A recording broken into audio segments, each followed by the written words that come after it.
எப்படி சொல்கிறது, அது வந்து இன்றைக்கும் ரஜினி சார் அப்படின்னா கிட்டத்தட்ட 50 வருடத்தை தாண்டி அதே சூப்பர் ஸ்டார் பட்டத்தோட நிலையாக நடிச்சிட்டு இருக்கிறாரு. இன்றைக்கி இருக்கிற யங்ஸ்டர்ஸ் கூட வந்து ரஜினி சாரை பார்த்து கொண்டாடி குதிரை இல்லாமல் நீங்கள் படம் எடுக்க மாட்டீங்களா அப்படிங்கிற மாதிரி வந்து கலைஞானம் சார் கேட்குறாரு. அங்கே ஒரு கைகலப்பு, அப்பாக்கும் தயாரிப்பாளருக்குமே பார்த்தீங்கன்னா பெரிய கைகலப்பு. பாதி படம் எடுத்துட்டீங்க, நீங்கள் கிட்டத்தட்ட 60% முடிஞ்சிருச்சு.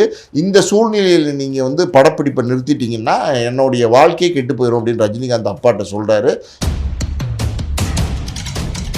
அதாவது வந்து இனி நம்ம இயக்குனர் ஆகணும், இனி நம்ம படம் தொடர்ந்து பண்ணணும் அப்படின்னா நாமளே தயாரிப்பாளராக மாறணும் அப்படிங்கிற ஒரு சூழ்நிலையில் நிர்பந்தத்தில் தான் ஆஸ்கார் மூவிஸ் தயாரிப்பு நிறுவனத்தை தொடங்குறாரு. எங்கள் அப்பாவை பொறுத்த வரைக்கும் அதாவது வந்து எல்லாமே வந்து ஹாலிவுட்டில் எப்படி பிளான் பண்ணுவாங்களோ அந்த மாதிரி பிளான் பண்ணுவாங்க. அதாவது இன்றைக்கி இந்த காட்சி இந்த இடத்துல எடுக்கிறோம்னா அந்த காட்சி மட்டும்தான் எடுப்பாங்க, வேறு காட்சியை மாற்றி எடுக்க மாட்டாங்க.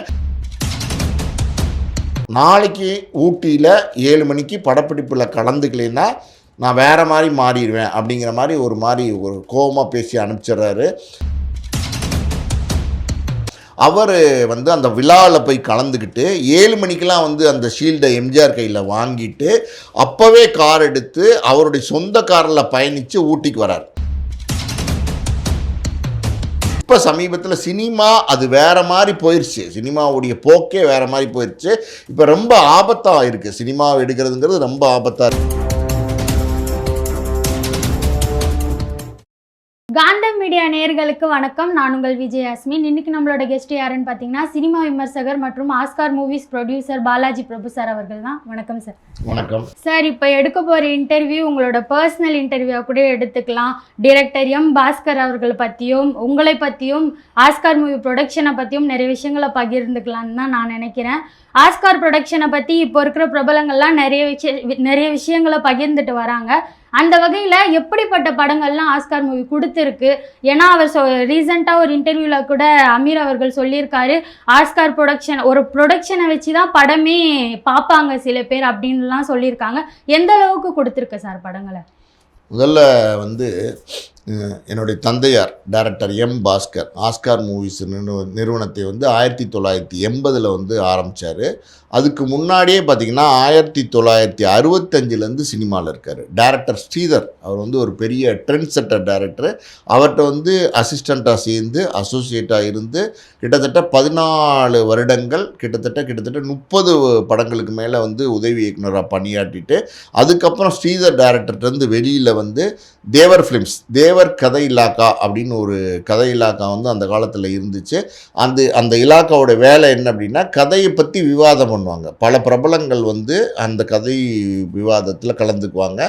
அப்படி பார்த்தீங்கன்னா டைரக்டர் மகேந்திரன், அப்புறம் என்னுடைய தந்தையார் கலைஞானம் சார், தூயவன் சார், இன்னும் முக்கியமான பலர் வந்து அந்த கதை டிஸ்கஷனில் கலந்துக்குவாங்க. அப்படியெல்லாம் வந்து தொடர்ந்து சினிமா பணியாற்றி அதுக்கப்புறம் வந்து அவருக்கு ஒரு வாய்ப்பு கிடைக்குது. அந்த வாய்ப்பு தான் பைரவி படத்தில் தான் பார்த்தீங்கன்னா ரஜினிகாந்தை வந்து கதாநாயகனாக அறிமுகப்படுத்துகிறார். கதாநாயகனாக ரஜினிகாந்தை அறிமுகப்படுத்துகிற டைரக்டர் எங்கள் அப்பா தான், டைரக்டர் எம் பாஸ்கர். அந்த படத்தில் தான் ரஜினிகாந்துக்கு பார்த்தீங்கன்னா சூப்பர் ஸ்டாருங்கிற பட்டம் கிடைக்குது. அந்த படத்தில் ரஜினிகாந்த் முதல் தடவையாக கதாநாயகனாக அறிமுகமாகிறாரு. அந்த படத்தினுடைய தயாரிப்பாளர் கலைஞானம் சார், அவருக்கு வந்து அது முதல் படம். அதே மாதிரி அந்த படத்தினுடைய இயக்குனர் எங்கள் அப்பா டைரக்டர் எம் பாஸ்கர், அவருக்கும் அது முதல் படம். அந்த படத்தை பார்த்தீங்கன்னா தானு சார் வாங்கி டிஸ்ட்ரிபியூஷன் பண்ணியிருந்தார் சிட்டி ஏரியாவுக்கு. அந்த படம் தான் ஃபஸ்ட்டு தானு சார் வந்து டிஸ்ட்ரிபியூஷனுக்கு வந்து முதல் தடவையாக வாங்குகிற படம்.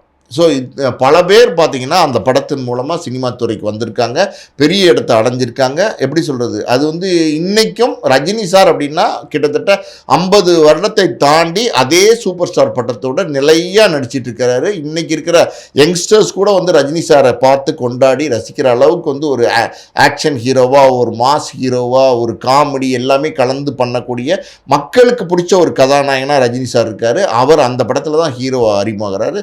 இந்த பெருமை வந்து எப்போவுமே எங்களுக்கு உண்டு. ஸோ அதுக்கப்புறம் பார்த்தீங்கன்னா பைரவி வெற்றி படம், 100 நாள் ஓடின படம். அதுக்கப்புறம் கிட்டத்தட்ட 1.5 ஆண்டுகள் வந்து எங்கள் அப்பாவுக்கு வந்து அடுத்த பட வாய்ப்பு கிடைக்கல. அதுக்கு சில காரணங்கள் இருக்குது. அது என்ன அப்படின்னா, அந்த பைரவி படம் நடந்துட்டு இருக்கும்போது ரஜினிகாந்த் வந்து ஒரு காட்சியில் ஜெயிலில் இருப்பார். அவர் வந்து அந்த ஜெயில் கம்பியை உடைச்சிட்டு தப்பிச்சு போகிறாரு, ஓடி போகணும், அதாவது வேகமாக ஓடணும் அப்படிங்கிற ஒரு காட்சி அமைப்பு. அந்த காட்சி அமைப்புக்கு அப்போல்லாம் பார்த்தீங்கன்னா சிம்பாலிக் ஷாட்ஸ்ன்னு சொல்லுவாங்க. அதாவது வந்து ஒரு வெள்ளை குதிரை வந்து வேகமாக வந்து கயிறு அத்துக்கிட்டு ஓடுது அப்படிங்கிற மாதிரி பேரலாக கட் பண்ணுறதுக்கு வேணும் ஒரு வெள்ளை குதிரைன்னு வந்து தயாரிப்பாளர் கலைஞானம் சார்கிட்ட வந்து அப்பா கேட்குறாரு. தயாரிப்பாளர் கலைஞானம் சார் அந்த குதிரை இல்லாமல் படம் எடுங்க அப்படின்னு எங்கள் அப்பாட்ட சொல்கிறாரு. அப்போ எங்கள் அப்பா சொல்கிறாரு, இல்லை சார், அந்த குதிரை இருந்தால் அந்த காட்சிக்கு ரொம்ப நல்லாயிருக்கும், அந்த ஷார்ட்ஸ் கட் பண்ணுறதுக்கு ரொம்ப இன்ட்ரெஸ்டிங்காக இருக்கும், ஒரு இங்கிலீஷ் பிக்சர் மாதிரி இருக்கும் அந்த காட்சி அமைப்பு, நீங்கள் அதை ஏற்பாடு பண்ணி கொடுங்கன்னு கேட்குறாரு. குதிரை இல்லாமல் நீங்கள் படம் எடுக்க மாட்டிங்களா அப்படிங்கிற மாதிரி வந்து கலைஞானம் சார் கேட்குறாரு. அங்கே ஒரு கைகலப்பு, அப்பாக்கும் தயாரிப்பாளருக்குமே பார்த்தீங்கன்னா பெரிய கைகலப்பு. இதை வந்து நான் இப்போ பதிவு பண்ணல, இதை வந்து கலைஞானம் சார் அந்த படத்தினுடைய தயாரிப்பாளர் அவரே பார்த்தீங்கன்னா சித்ராலட்சுமியோட ஒரு பேட்டியில் சாய் வித் சித்ரா ஏதோ ஒரு இதில் வந்து பல வருடங்களுக்கு முன்னாடி இந்த மாதிரி எனக்கும் இயக்குனருக்கும் ஒரு மோதல், ஒரு பிரச்சனை, அவர் என்னை கம்பெடுத்து அடிக்க வந்தார், நான் அவரை கம்பெடுத்து அடிக்க வந்தேன் அப்படிங்கிறதெல்லாம் அவரே பதிவு பண்ணியிருக்காரு. ஸோ இது நடந்துச்சு பார்த்தீங்களா இந்த இன்சிடென்ட். அப்போ வந்து அப்பா கோவப்பட்டு செட் அவுட் வெளியில் போயிட்டார். அந்த படப்பிடிப்பே பார்த்தீங்கன்னா 15 நாளைக்கு மேலே நின்று போச்சு. அதுக்கப்புறம் பார்த்தீங்கன்னா ரஜினிகாந்த்லேருந்து இன்னும் பலர் வந்து தலையிட்டு பாதி படம் எடுத்துட்டீங்க, நீங்கள் கிட்டத்தட்ட 60% முடிஞ்சிருச்சு, இந்த சூழ்நிலையில் நீங்கள் வந்து படப்பிடிப்பை நிறுத்திட்டீங்கன்னா என்னுடைய வாழ்க்கையை கெட்டு போயிடும் அப்படின்னு ரஜினிகாந்த் அப்பாட்ட சொல்கிறாரு. சரி ரஜினி, நீங்கள் ஒன்றும் கவலைப்படாதீங்க, உங்களுக்காண்டி நான் அந்த படத்தை முடிச்சு கொடுக்குறேன், என்னையை வந்து நம்பி நீங்கள் வந்து நடிக்க வந்திருக்கீங்க, ஸோ அந்த இடத்துல உங்களுக்காண்டி நிச்சயமாக அந்த படத்தை முடிச்சு கொடுக்குறேன்னு எடுத்தால் அந்த படம் வந்து ஒரு பெரிய மாஸ் ஆக்ஷன் ஹீரோ ரஜினி அப்படிங்கிற ஒரு பேரை வந்து கொடுத்துச்சு, சூப்பர் ஸ்டாருங்கிற பட்டத்தை கொடுத்துச்சு. நான் சொன்னேன்ல, அதனால் அந்த பிரச்சனை கலைஞானம் சாருக்கும் அப்பாவுக்கும் இருந்ததுனால கிட்டத்தட்ட 1.5 வருடங்கள் பார்த்திங்கன்னா இது வந்து சினிமா இண்டஸ்ட்ரி ஃபுல்லாக பரவிடுச்சு. அதாவது தயாரிப்பாளரோட பிரச்சனை அப்படிங்கிற மாதிரி ஒரு பேச்சு பரவுனதுக்கப்புறம் 1.5 வருஷமாக படமே இல்லாமல் இருந்தார். அப்போ தான் அப்பா என்ன நினைக்கிறாருன்னா, அதாவது வந்து இனி நம்ம இயக்குனர் ஆகணும், இனி நம்ம படம் தொடர்ந்து பண்ணணும் அப்படின்னா நம்மளே தயாரிப்பாளராக மாறணும் அப்படிங்கிற ஒரு சூழ்நிலையில் நிர்பந்தத்தில் தான் ஆஸ்கார் மூவிஸ் தயாரிப்பு நிறுவனத்தை தொடங்குறாரு. தொடங்கி பார்த்தீங்கன்னா சிவகுமார் சார் இருக்கார் இல்லையா, அவர் வந்து ஒரு நல்ல பண்பட்ட நடிகர், கரெக்டாக கொடுத்த கால் ஷீட்டை ஆனர் பண்ணுவார், சொன்னபடி வருவார், எந்த இடைஞ்சலுமே எந்த தொந்தரவுமே கொடுக்க மாட்டார். அவரை வச்சு க்ரைம் சப்ஜெக்ட்ஸு, அதாவது எல்லாரும் வழக்கமான கதைகள் கொடுத்துட்ருக்காங்க, நம்ம அதுலேருந்து ஏதாவது மாறுபட்டு கொடுக்கலாம் அப்படின்னு சொல்லிட்டு க்ரைம் சப்ஜெக்டாக கொடுக்க ஆரம்பிக்கிறாரு. தீர்ப்புகள் திருத்தப்படலாம்னு ஒரு படம் சிவகுமாரை வச்சு எடுக்கிறாரு. அது பார்த்திங்கன்னா 175 நாள் சில்வர் ஜூப்ளி ஓடுது. அதுக்கப்புறம் தண்டிக்கப்பட்ட நியாயங்கள், அந்த படமும் சிவகுமார் சார் தான் நடிச்சிருக்காரு, லட்சுமி கூட நடிச்சிருப்பாங்க, அந்த படம் 100 நாள் ஓடுது. அதுக்கப்புறம் பௌர்ணமி அலைகள் அப்படின்னு ஒரு படம், அதாவது சிவகுமார், அம்பிகா, ரேவதியெல்லாம் நடிச்சிருப்பாங்க, அந்த படம் பார்த்திங்கன்னா 175 நாள் ஓடுது. தொடர்ந்து பார்த்திங்கன்னா நம்மளுடைய நிறுவனத்தில் அதாவது வந்து எப்படி சொல்கிறது, செக்ஸ் காட்சிகள், இல்லைன்னா வந்து ரொம்ப கிளாமரான காட்சிகள், இல்லை ரொம்ப தரைக்குறவான வசனங்கள், இதெல்லாம் பயன்படுத்தாமல் நம்ம நிறுவனத்தில் வந்த எல்லா படங்களுமே தரமான படங்களாக, மக்கள் எல்லாருமே குடும்பத்தோடு வந்து பார்க்கக்கூடிய படங்களாக எடுத்தார் அப்பா. அதனால தான் பார்த்தீங்கன்னா காலம் கடந்தும் கிட்டத்தட்ட பார்த்தீங்கன்னா 40-45 வருஷம் கழித்து கூட அமீர் மாதிரி நல்ல ஒரு திறமையான இயக்குனர் அவரெல்லாம் வந்து இந்த மாதிரி வந்து ஒரு காலகட்டத்தில் சத்யா ஜோதி, சத்யா மூவிஸ்லாம் இருந்தாங்க, நல்ல படங்கள் எடுத்தாங்க, ஏவிஎம் நல்ல படங்கள் எடுத்தாங்க, சூப்பர் குட் சௌத்ரி நல்ல படங்கள் எடுத்தாங்க. அந்த வரிசையில் பார்த்தீங்கன்னா ஆஸ்கார் மூவிஸ் அப்படிங்கிற நிறுவனத்தை டைரக்டர் எம் பாஸ்கர் வந்து பண்ணியிருந்தார். அவர் எடுத்த படங்கள் எல்லாமே நல்ல படமாக இருக்கும், நம்பி போகலாம் அப்படின்னு வந்து ஒரு சமீபத்தில் ஒரு ஆடியோ வெளியீட்டில் வந்து பேசியிருந்தார். இதெல்லாம் எப்படி சொல்கிறது, காலங்கடந்தும் எங்கள் அப்பாவுக்கு கிடைக்கிற ஒரு மரியாதை, பெருமை. சார், இத்தனை படங்கள் சிவகுமார் சாரோட உங்கள் அப்பா தொடர்ந்து பண்ணியிருக்காரு. ஆனால் வேறு ஒரு பட விழாக்காக சிவகுமார் சார் போகிறேன்னு சொல்லும்போது உங்கள் அப்பா வேண்டான்னு சொல்லிட்டாரு அப்படின்ற மாதிரி பிஸ்மி சார் ஒரு இன்டர்வியூவில் பதிவு பண்ணியிருந்தாரு. அது எந்த அளவுக்கு உண்மை சார்? இல்லை, அதாவது பன்னீர் நதிகள் அப்படிங்கிற ஒரு படம், அந்த படத்தினுடைய முதல் நாள் படப்பிடிப்பு பார்த்திங்கன்னா ஊட்டியில் வந்து பிளான் பண்ணியிருந்தாங்க. எங்கள் அப்பாவை பொறுத்த வரைக்கும் அதாவது வந்து எல்லாமே வந்து ஹாலிவுட்டில் எப்படி பிளான் பண்ணுவாங்களோ அந்த மாதிரி பிளான் பண்ணுவாங்க. அதாவது இன்றைக்கி இந்த காட்சி இந்த இடத்துல எடுக்கிறோம்னா அந்த காட்சி மட்டும்தான் எடுப்பாங்க, வேறு காட்சியை மாற்றி எடுக்க மாட்டாங்க. இந்த நடிகர் இந்த இடத்துக்கு இந்த காட்சியில் தேவை அப்படின்னா அந்த நடிகர் அந்த இடத்துல இருக்கணும், அந்த மாதிரி காட்சிட்லாம் வச்சு பிளானிங் எல்லாம் பக்காவாக இருக்கும். அதே மாதிரி ட்ரெயின் டிக்கெட் போடுறது, வெளியூரில் ஊட்டியில் போய் நடக்குது இல்லையா ட்ரெயின் ட்ரெயின் டிக்கெட் போடுறது, பஸ் டிக்கெட் போடுறது, யூனிட் கிளம்புறது, அங்கே ரூம் போடுறது எல்லாமே வந்து பிளானிங்கில் இருக்கும் எங்களுடைய நிறுவனத்தை பொறுத்த வரைக்கும். ஸோ அப்படி எல்லாமே பிளானிங்கில் வழக்கமாக பண்ணுறது தான். அப்படி பிளானிங்கில் பண்ணி தான் பன்னீர் நதிகள் அப்படிங்கிற படத்தை வந்து தொடங்குறாங்க. அந்த படத்தினுடைய முதல் நாள் வந்து படப்பிடிப்பு வந்து ஊட்டியில் நடிக்கிறதுக்கு இருக்குது. அடுத்த நாள் காலையில் அப்படின்னும் போது முதல் நாள் ஈவினிங், அதுக்கு முன்னாடி நாள் ஈவினிங் பார்த்திங்கன்னா சிந்து பைரவி அப்படிங்கிற படம், அது பாலச்சந்தருடைய படம். அந்த படத்தினுடைய 100வது நாள் விழாவில் வந்து அன்னைக்கு முதலமைச்சராக இருந்த எம்ஜிஆர் கலந்துக்கிறார். ஓகேவா? அந்த விழாவில் வந்து அந்த கதாநாயகனாக நடித்த சிவகுமாருக்கு வந்து விருது வழங்கணும்னு சொல்லி பாலச்சந்தர் வந்து சிவகுமார் ஒரு அழைப்பு விடுறாரு.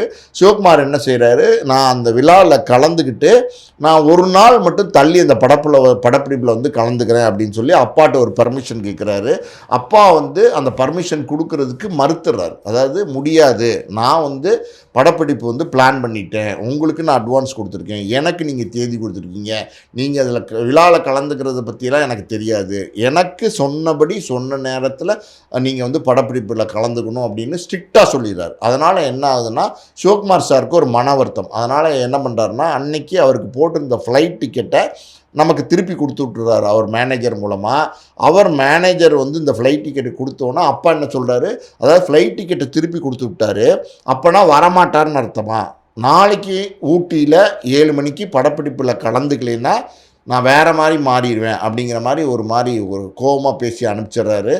இதை கேட்ட சிவகுமார் அவருக்கும் பார்த்திங்கன்னா மன வருத்தம். காரணம் என்னென்னா அப்பாவும் சிவகுமாரும் நிறைய படங்கள், நான் சொன்னேன்ல, வெற்றி படங்கள் தொடர்ந்து கொடுத்துருக்காங்க, ஒன்றா பணியாட்டியிருக்காங்க.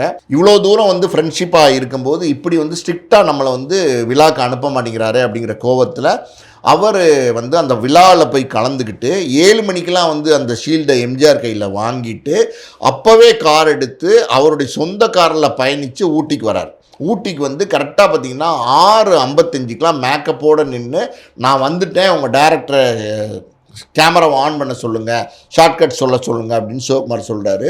இதில் வந்து என்ன தெரியுது அப்படின்னா சிவகுமார் வந்து எந்த காலத்துலேயும் அவர் வந்து கொடுத்த கால் ஷீட்டை ஹானர் பண்ணாமல் இருந்ததே கிடையாது. முடியாதுன்னு சொல்லிட்டாரு. அதனால் வந்து அவரும் பார்த்திங்கன்னா பர்ஃபெக்டாக வந்து அந்த தேதிக்கு வந்து ஷூட்டிங்கில் கலந்து படப்பிடிப்பை முடித்து கொடுத்தாரு. ஸோ அந்த படத்துக்கு அப்புறம் பார்த்திங்கன்னா அப்பாவும் சிவகுமாரும் பேசிக்கவே இல்லை. இன்னும் சொல்லப்போனால் அந்த படப்பிடிப்பு நடக்கும்போதே பார்த்திங்கன்னா அப்பா இயக்குனர் அந்த படத்துக்கு, சிவகுமார் ஹீரோ, 2 பேருமே பேசிக்கவே இல்லை. 2 பேரும் பேசிக்காமே அந்த படத்தை முடித்தாங்க. பேசிக்காமலே படத்தை முடிச்சிருக்காங்க. அதுக்கப்புறம் எதனால் சார் தொடர்ந்து பண்ணலை படங்கள்? இல்லை, அடுத்தடுத்த படங்கள்லாம் நிறைய படங்கள் பண்ணியிருக்கோம். அதுக்கப்புறம் பார்த்திங்கன்னா சட்டத்தின் திறப்புலான்னு ஒரு படம், அதுக்கப்புறம் பார்த்திங்கன்னா சக்கரவர்த்தின்னு ஒரு படம், விஜய் நடித்த விஷ்ணு அந்த படம் ஆரம்ப கால படம் விஜய்க்கு. அதுக்கப்புறம் வந்து காதல் ரோஜாவைங்கிற படம், தோட்டா, அப்புறம் ஊதாரி, அடுத்தடுத்து நிறைய படங்கள் பண்ணிட்டு தான் இருந்தோம். இப்போ சமீபத்தில் சினிமா அது வேறு மாதிரி போயிடுச்சு, சினிமாவுடைய போக்கே வேறு மாதிரி போயிடுச்சு. இப்போ ரொம்ப ஆபத்தாக இருக்குது, சினிமாவை எடுக்கிறதுங்கிறது ரொம்ப ஆபத்தாக இருக்குது. அதாவது அந்த காலத்துலலாம் பார்த்திங்கன்னா ஒரு முதலீடு போட்டிங்கன்னா நஷ்டமாச்சுன்னா ஒரு 2 லட்சம் 3 லட்சம் தான் நஷ்டமாகும். முதலீட்டில் முக்கால்வாசி பணம் வந்து திரும்பி வந்துடும். ஆனால் இப்போ பார்த்திங்கன்னா லாபம் கிடைச்சாலும் பெரிய லாபம் கிடைக்கிது, நஷ்டம் கிடைச்சா பெரிய நஷ்டம் கிடைக்கிது. ஆனால் லாபம் எத்தனை படத்துக்கு கிடைக்கிது அப்படின்னா 1-2 படங்களுக்கு தான் லாபம் கிடைக்கிது. 100ல் வந்து 97-98% படங்களுக்கு நஷ்டம்தான் இருக்குது. அதனால் வந்து அந்த படம் எடுக்க இப்போ வேண்டான்ற முடிவுக்கு வந்துட்டோம்.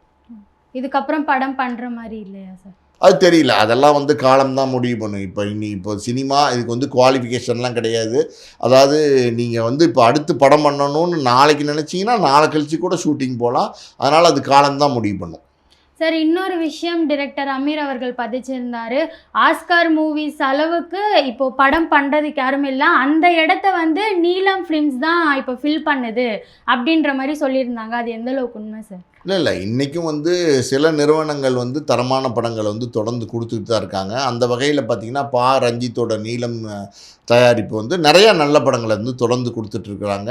ஸோ அதாவது இப்போ நல்ல படங்களை கொடுக்கறதுக்கு எந்த காலத்துலேயுமே சில தயாரிப்பு நிறுவனங்கள் இருந்திருக்காங்க.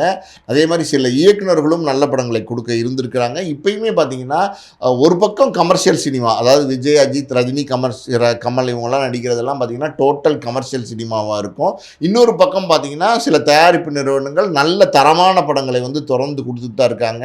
அதாவது வந்து நம்ம குட் நைட்லேருந்து, லவ்வர்லேருந்து, பார்க்கிங்லேருந்து, இன்னும் தொடர்ந்து ஏதாவது வந்து எப்படி சொல்கிறது, லவ் டுடேலேருந்து, டிராகன்லேருந்து நல்ல வெற்றி படங்களை தொடர்ந்து கொடுத்துட்டு தான் இருக்காங்க. அது எப்போவுமே இருக்க தான் செய்யும். அவருடைய அப்பாவுக்கும் சிவகுமார் சாருக்கும் ஏற்பட்ட மனக்கசப்பு காரணம் தெரிஞ்ச உடனே அந்த வீடியோவை பார்த்த உடனே நீங்கள் சிவகுமார் சாரை நேரில் போய் சந்திச்சிங்க, அவர் உங்களுக்கு பரிசெல்லாம் கொடுத்தாருன்ற மாதிரி ஒரு விஷயம் தகவல்லாம் வெளிவந்துச்சு. அந்த தருணம் எப்படி இருந்துச்சு? என்ன பரிசு கொடுத்தாரு சார்? இல்லை அப்பாவுக்கும் சிவகுமார் சாருக்கும் ஏற்பட்ட மனக்கசப்பு அது சில காலம்தான் தொடர்ந்துச்சு. அந்த படம் முடிகிற வரைக்கும் 2 பேரும் பேசிக்கல. பன்னீர் நடிகைன்ற படம் முடிகிற வரைக்கும்.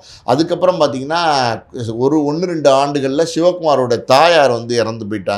சிவகுமார் சாரோட தாயார் இறந்தோடனே முதல் ஃபோன் வந்து அப்பாவுக்கு தான் ஃபோன் பண்ணுறாரு. ஃபோன் பண்ணி இந்த மாதிரி கண்ணீர் விட்டு அழுகிறாரு, அம்மா இறந்துட்டாங்க அப்படிங்கிறாரு. அப்பா உடனே ஃபோனை வச்சுட்டு இம்மீடியட்டாக சிவகுமார் சார் வீட்டுக்கு போகிறாரு. கூடவே இருந்து எல்லா காரியங்களும் முடிகிற வரைக்கும் துணையாக இருந்துட்டு வராரு. ஸோ அவங்களுடைய நட்பு அப்படிங்கிறது வந்து எப்படின்னா சில சூழ்நிலை காரணமாக சில நாட்கள் பேசாமல் இருந்தாங்க. ஆனால் அதையும் தாண்டி வந்து அவங்களுடைய நட்பு வந்து ரொம்ப ஆழமான நட்பு. அந்த நட்பு எப்போவுமே இருந்துகிட்ருக்கு. இப்போ சிவகுமார் சாரை பொறுத்த வரைக்கும் நம்ம அப்பா மறைஞ்சி கிட்டத்தட்ட 12 ஆண்டுகள் ஆகுது. இன்றைக்கும் பார்த்திங்கன்னா நம்ம குடும்பத்தோட தொடர்பில் தான் இருந்துக்கிட்டாங்க. என்னோட வந்து டெலிஃபோனில் நேரடியாக சந்திக்கிறது இதெல்லாம் தொடர்ந்து நடந்துக்கிட்டே தான் இருக்குது. அப்படி இருக்கிற காலகட்டத்தில் 2 நாளைக்கு முன்னாடி பார்த்திங்கன்னா சிவகுமார் சார் எனக்கு ஒரு ஃபோன் பண்ணாங்க. பாலாஜி, இந்த மாதிரி நான் ஒரு புத்தகம் ஓவியம் வரைஞ்சிருக்கேன், அதனுடைய தொகுப்பு ஒன்று வெளியிட்டிருக்கேன், அந்த புத்தகத்தை வந்து உனக்கு பரிசாக கொடுக்கறதுக்கு நான் ஆசைப்பட்றேன், நீ வீட்டுக்கு வா அப்படின்னு கூப்பிட்டாங்க. நான் வந்து சிவகுமார் சார் வீடு டி நகரில் வந்து போய் அவரை சந்தித்தேன். மாலை 4 மணிக்கு சந்தித்தேன். அப்போ அவர் பார்த்திங்கன்னா அவர் மகாபாரத பற்றியெல்லாம் பேசியிருக்கார் இல்லையா, அதெல்லாம் வந்து டிவியில் போட்டு காமிச்சார். அப்புறம் திருக்குறள் சம்மந்தமாக சில விஷயங்கள்லாம் பேசியிருக்காரு, அதையும் டிவியில் போட்டு காமிச்சார். அப்புறம் அவரோட கிட்டத்தட்ட 4 மணி நேரம் டைம் ஸ்பெண்ட் பண்ணுறதுக்கு ஒரு சூழ்நிலை அமைஞ்சிச்சு. ஒரு மாலை நேரத்தில் ஒரு இனிமையான சந்தர்ப்பமாக அது இருந்துச்சு. ஸோ அது எல்லாம் முடிஞ்சதுக்கப்புறம் அந்த புத்தகங்களை அவர் வந்து பரிசு கொடுத்தாரு. புகைப்படம் எடுத்துக்கிட்டோம். அப்போ அவர்கிட்ட நான் வந்து ஆசீர்வாதம் வாங்கிக்கிட்டு அவர்கிட்ட வந்து நான் கிளம்பி வந்தேன். இந்த தொடர்பு சிவகுமார் சாருக்கும் எங்களுக்கும் எப்போவுமே இருந்துகிட்டு தான் இருக்குது. சார், படம் வந்து பேசாமல் பண்ணாங்கன்னு சொல்கிறீங்க. ஒரு டைரக்டர் வந்து பேசாமல் படம் முடிக்கிறது அப்படின்றது சாத்தியமா? எப்படி பண்ணியிருப்பாங்க சார்? நல்ல கேள்வி. அதாவது வந்து பன்னீர் நதிகள் அந்த படம் நான் ஆல்ரெடி சொன்னேன்.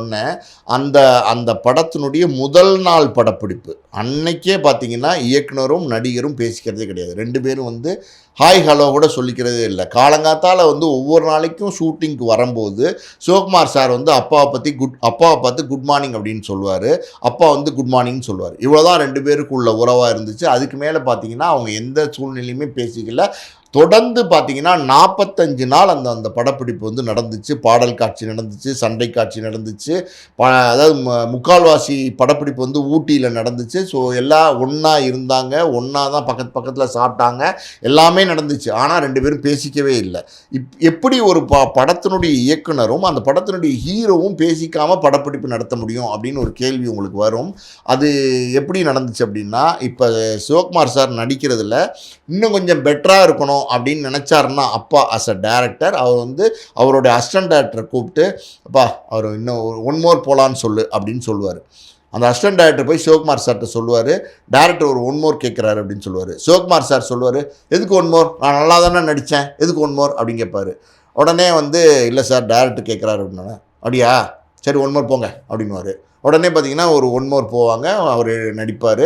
அப்பா பார்த்துட்டு ஓகே இது ஓகே அப்படின்னு சொல்லுவார். அதே மாதிரி சிவகுமார் சார் அவர் நடித்த காட்சியில் அவருக்கே திருப்தி ஏற்படலை அப்படின்னா அவர் வந்து அசிஸ்டன்ட் டைரக்டரை கூப்பிட்டு, எப்பா எனக்கு கொஞ்சம் ஒரு மாதிரி இன்னும் கொஞ்சம் பெட்டராக பண்ணலான்னு தோணுது, ஒரு 1 மோர் கேளு உங்கள் டைரக்டர்கிட்ட அப்படின்னுவார். உடனே பார்த்தீங்கன்னா அசிஸ்டன்ட் டைரக்டர் எங்கள் அப்பாட்ட வந்து, சார் ஹீரோ வந்து ஒரு 1 மோர் கேட்குறாரு சார், இன்னும் கொஞ்சம் பெட்டராக பண்ணுறேன்னு சொல்கிறாரு அப்படின்னா, இல்லையே நல்லா தானே இருந்துச்சு, எதுக்கு 1 மோர், வேண்டாம் அப்படின்னு அப்பா. உடனே பார்த்தீங்கன்னா அசிஸ்டன்ட் டைரக்டர் வந்து சிவகுமார்கிட்ட சொல்லுவார், சார் வேணாங்கிறாரு 1 மோர் வேண்டாமா அப்படின்னா. சிவகுமார் சொல்லுவார், இல்லை 1 மோர் போய் தான் ஆகணும் அப்படின்னுவார். சரின்னு மறுபடியும் வந்து அசிஸ்டன்ட் டைரக்டர் அப்பாட்ட சொல்லுவார், அப்படியா ஒரு 1 மோர் போகணுமா, சரி போ 1 மோர் போ சொல்லு அப்படின்னு சொல்லுவார்.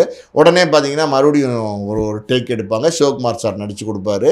இது எப்படின்னா 2 பேருக்குள்ள ஒரு நல்ல நட்பு. ஆழமான நட்பு, ஒருத்தருக்கு ஒருத்தர் ரொம்ப பிரியமாக இருந்தாங்க 4-5 படங்கள் தொடர்ந்து ஒர்க் பண்ணதுனால. அப்படி இருக்கிற காலகட்டத்தில் ஒரு சின்ன விரிசல். ஆனால் பார்த்தீங்கன்னா 2 பேருக்குள்ள அந்த நட்புன்னு ஒன்று இருக்குது பார்த்தீங்களா, அது உயிரோட்டமாக தான் இருந்தது. அதனால தான் பார்த்தீங்கன்னா இந்த ஈகோ, அதாவது நான் பேச மாட்டேன், இப்போ நானும் பேச மாட்டேன், நீ பேச மாட்டேன் நீ பெரியாளா அப்படின்னு அவரும், நான் பேச மாட்டேன் நீ என்ன அவ்வளோ பெரியாளா இவரும், இப்படி ஈகோ கிளாஷாக இருந்துச்சு தவிர அவங்க நட்புக்குள்ளே வந்து ஒரு ஆழம் இருந்துச்சு.